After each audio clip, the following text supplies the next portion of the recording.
Hi, Mark Orr from sellmybusiness.co.nz, business broker with Tabak Business Sales, licensed under the REAA 2008.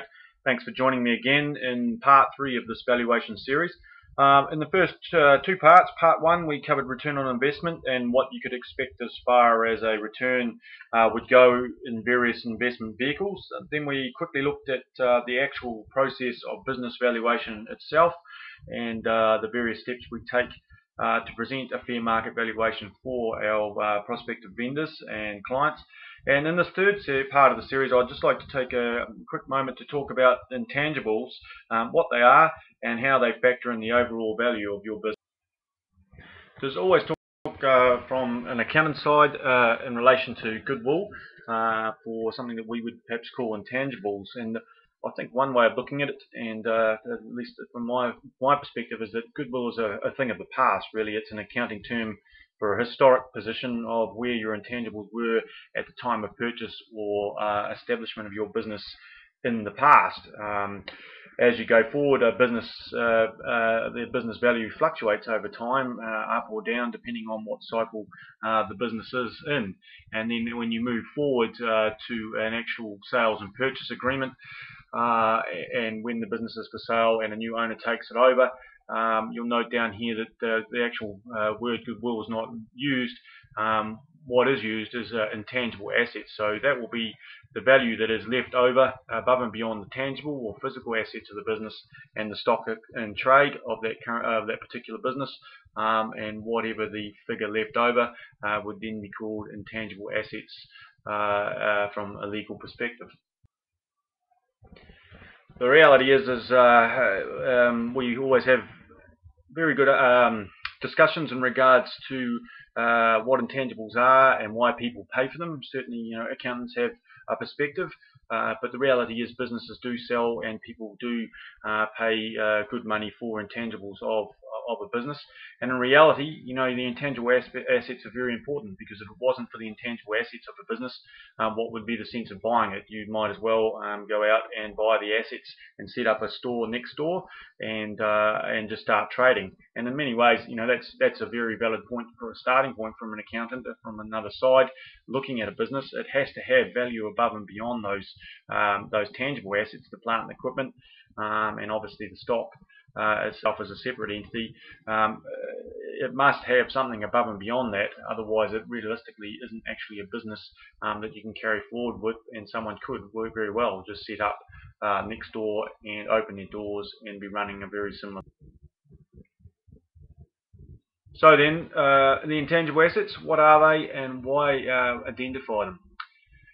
First of all, just the overall business structure.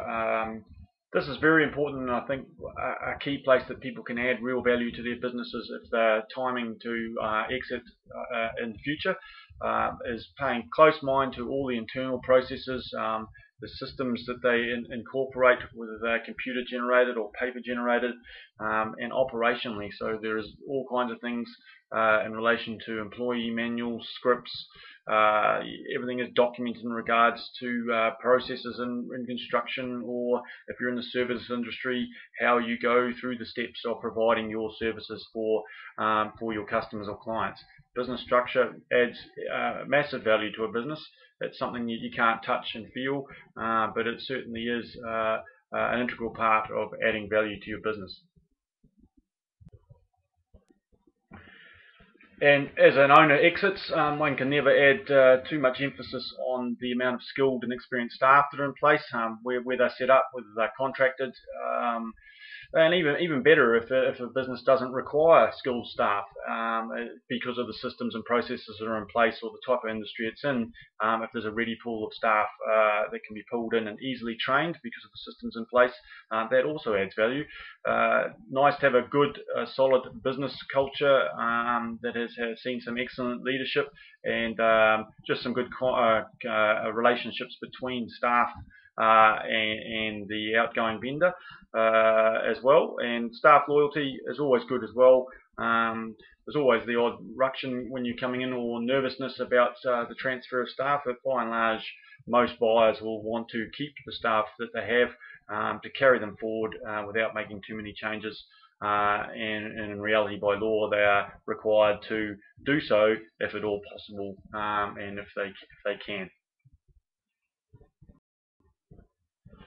Business environment. Well, this is probably bigger macro things that put pressure onto particular sectors at any time, and can affect the intangible value within the business. But labour availability, if there's a ready source of labour to come in and fill any vacancies, is always good. If there's a shortage or it requires very high skilled people, this would perhaps elevate the risk of the particular company.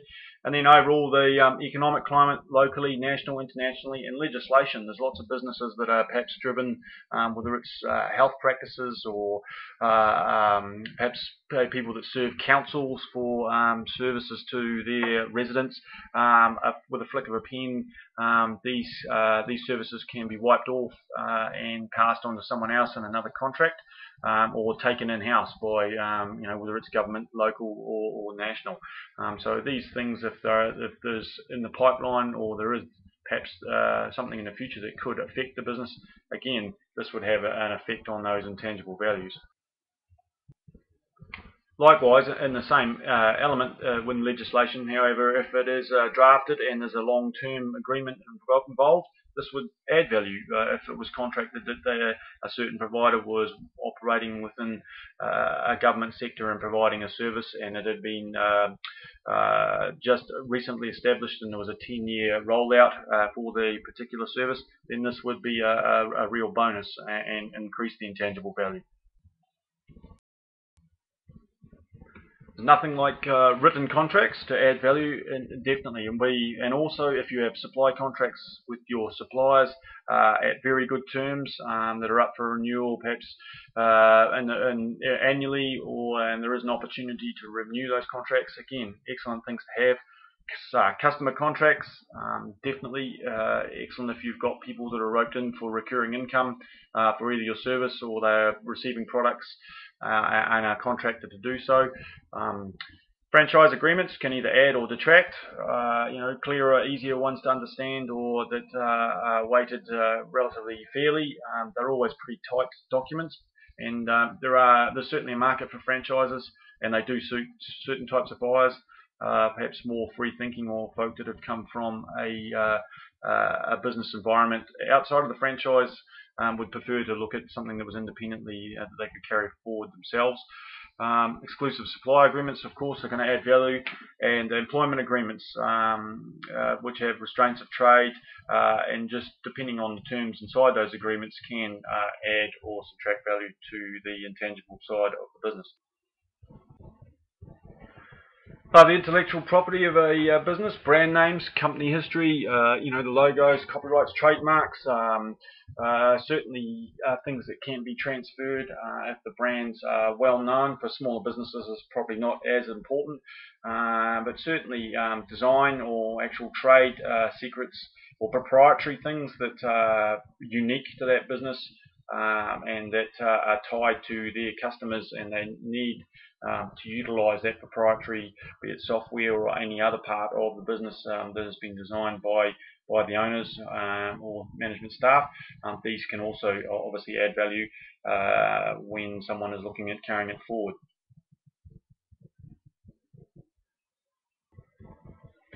The business's lease, it can be crucial, particularly in retail or other perhaps businesses that are reliant on a location in regards to transport, or that is very key to their customer base, be it foot traffic or otherwise. Can be very important through the process of appraisal and due diligence. It's something that will be looked at very closely if it is important. So there is talks of key money and things in commercial real estate, and we do see that through balance sheets being amortized and things. So it still is a factor and can be important, not always, but the lease, the length of it, renewals, and obviously the rate that it is currently on, and the exclusions or inclusions are all important. Sometimes other competitive businesses will be simply buy a business because it gives them a strategic advantage. They take out another party, and sometimes they will be willing to pay more for that. They see a higher intangible value in getting access to those person's clients. If they're expanding, it instantly adds to the top line of their business. It may give them access to products that they don't currently have that their clients could utilise.